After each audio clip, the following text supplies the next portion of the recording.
to break free.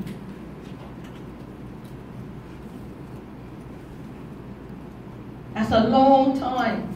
Not 1 minute can I get back. Not 1 minute. And you know why I say break free? Because I was chained to the expectation of love from my family. When we as parents say love should be unconditional, but I've heard parents say but. Can you imagine? Parents, I love you, but.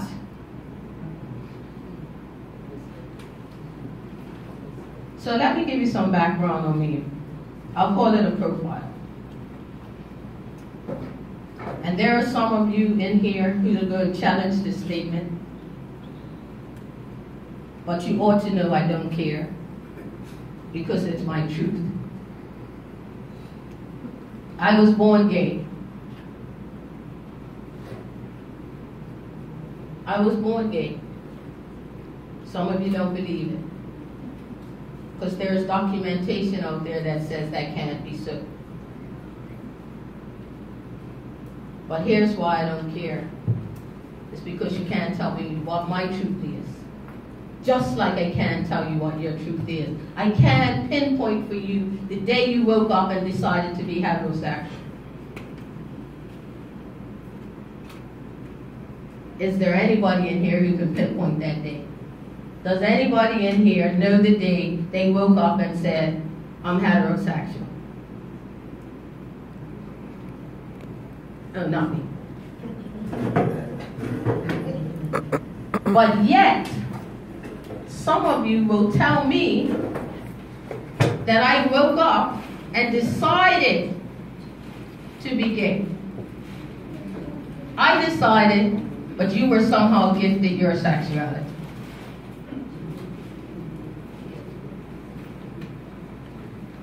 I can tell you there was no day that I woke up and decided anything. But I did make a conscious decision when I was 12 years old. I said to my aunt, I think that I like girls. And she said, your mama will kill you.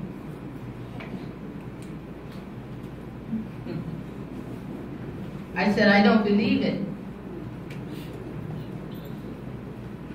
So I'm gonna tell my daddy, because my daddy is the buffer in the family, you know. My mama dished out the beatings, but my daddy, you know, he'd say, it's gonna be all right, just don't do it again. So I thought my dad was the one I should test. So I went to my dad, it's Saturday night, but what I hadn't realized until we got into the conversation, that my dad had had a few. But I'm 12. And I didn't realize that perhaps that wasn't the best time to have that conversation with my daddy. But in my youth, I went ahead and I said, Daddy, I think I like girls. And he said, say that again, and I'll cut your throat myself. Wow. Here's where I made a conscious decision. At 12 years old, I decided never again would I say that to anybody. And I made a conscious decision to try to live a life that would keep me safe in my own house.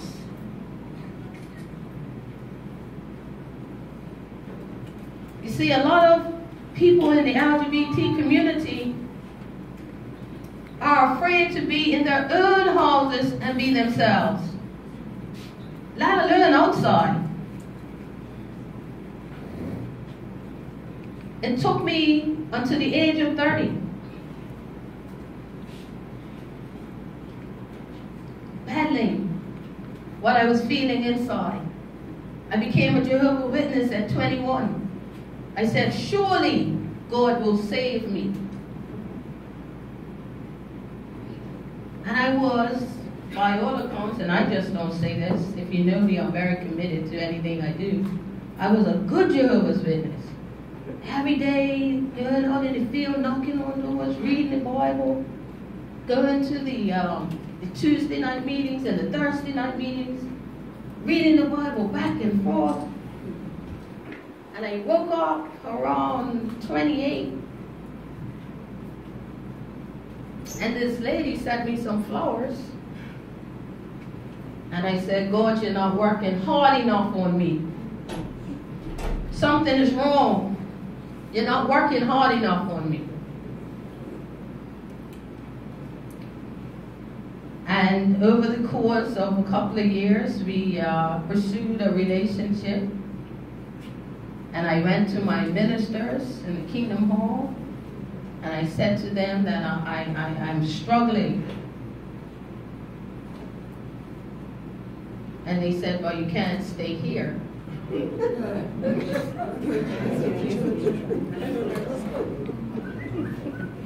can't stay here. So you have another decision to make. See, again, it's not a decision about what my sexuality is. It's a decision about whether I'm going to be true to myself. And you need to know that is the decision that the members of the LGBT community make on a daily basis. Because organizations that they feel are safe spaces are not.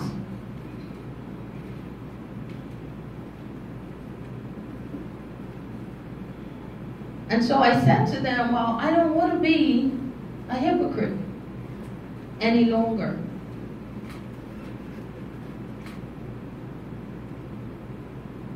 And so people that I broke bread with, people whose houses I slept with, people who I traveled with, people who called me their daughter, in an instant stopped communicating with me. I see them on the streets to this day, and they don't communicate with me. They come in the police department to make reports, and they ask for another officer. They're committed.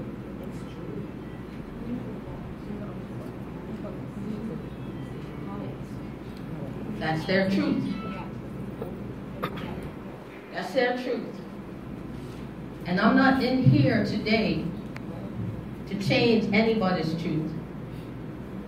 You came in here believing what your religious beliefs are, and you'll leave believing what your religious beliefs are. I have no challenges of that. But what's going to happen here today is I want you to look inside and challenge how you represent and treat your members in your capacity.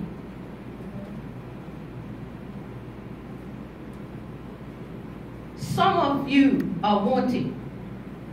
You have to be. No shame in that. Some of you are wanting. But no, you're going too far.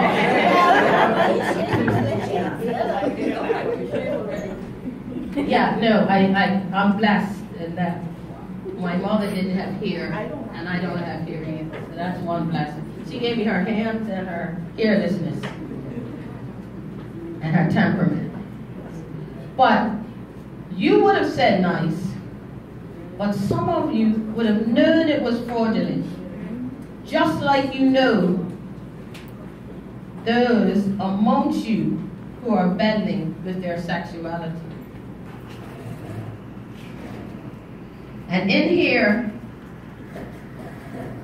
on these pieces of paper, are things that you all have said to me. And when I say you all, I'm talking about unionists inside of unions have said these things to their members. And you might not say it verbally, but you say it by your actions. So I'm going to invite you each to come up here today and tell me to my face. Because this is where real conversation starts. I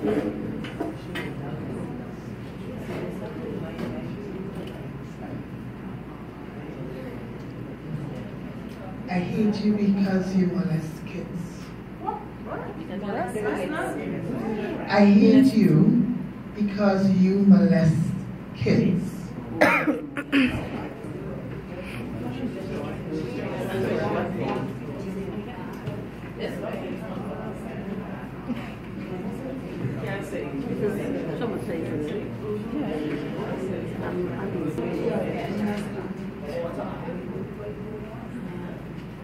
Oh, photographer, you get it, baby. You can't represent me because you're gay.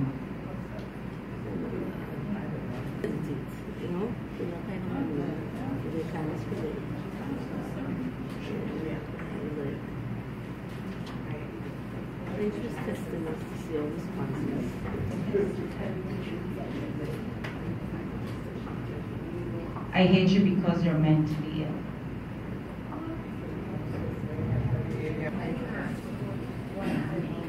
I don't personalize, and I'm not the one saying that, but if you want it to be generalized, I'm not sure if you want me to say it, because that's not something I would say. I have a conscience, and if I love you because of who you are. I'm not going to represent this. Sorry.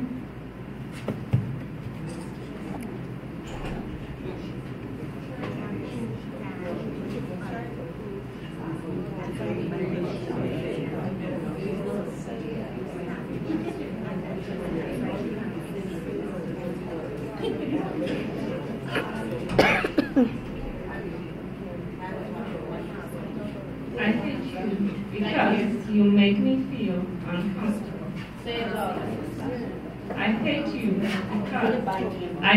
you because you make me feel uncomfortable.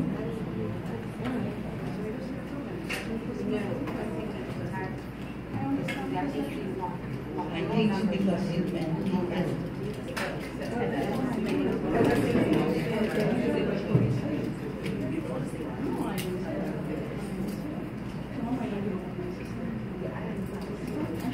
I hate you because you're nasty.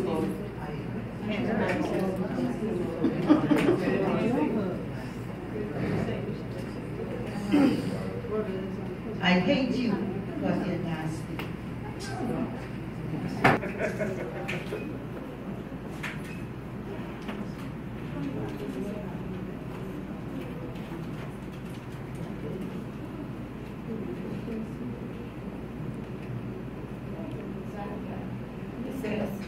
I hate you because you look at me weird.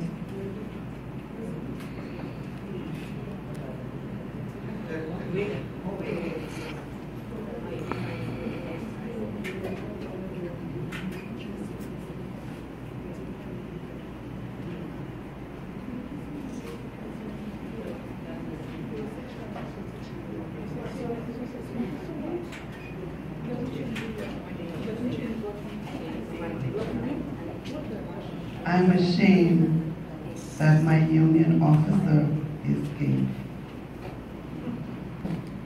Stay tuned in.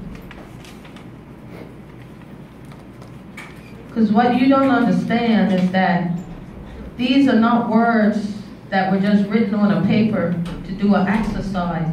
These are words that have been spoken to me over 30 years before I said enough is enough.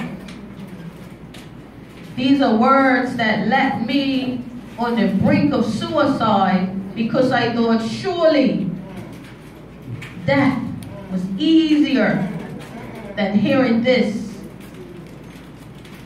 from my family. I'm not talking about strangers. I'm talking about family. I'm talking about union members. I'm talking about my church. And it's going to be emotional, and it should be emotional.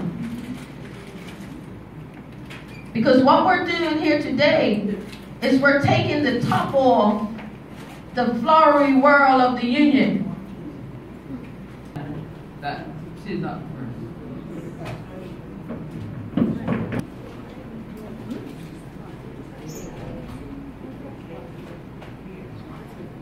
I hate you because you wear men's clothes.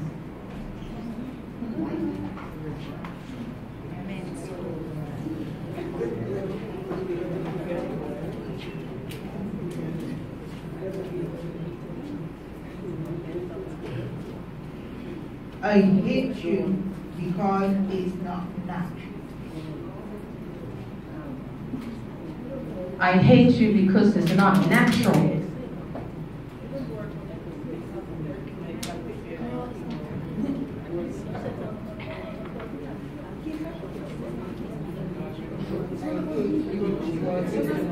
I hate you because it is against God.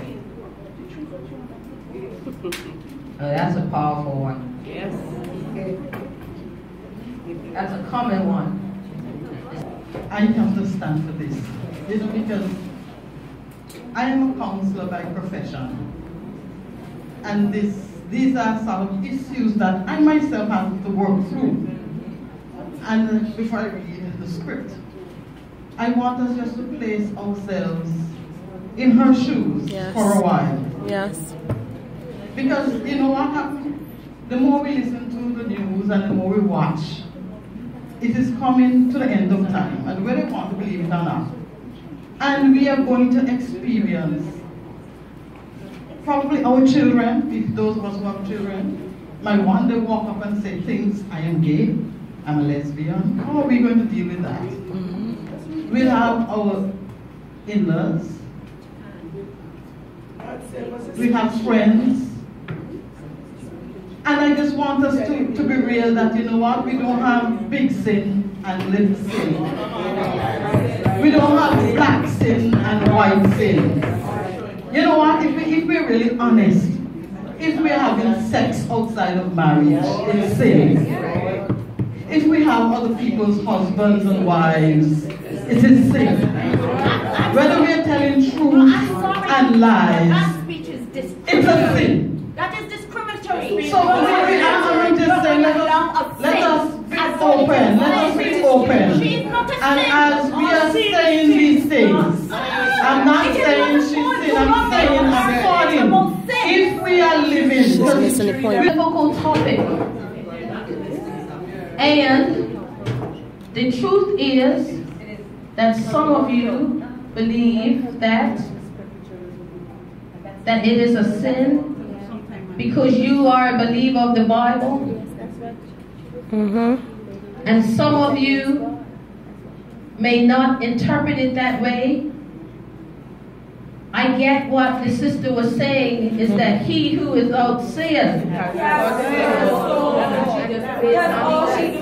And that is for, hold on, that is for those that are Bible entrenched. Because that was the last script that was read. If you are Bible entrenched, that is a positive. Thank you. That is a positive. Because you're saying that I recognize that where the Bible says men should not lie with men applies to the LGBT community. That's my belief. But what I have a problem with, and this is what you're saying, is that the church only focuses on that as a sin. Because now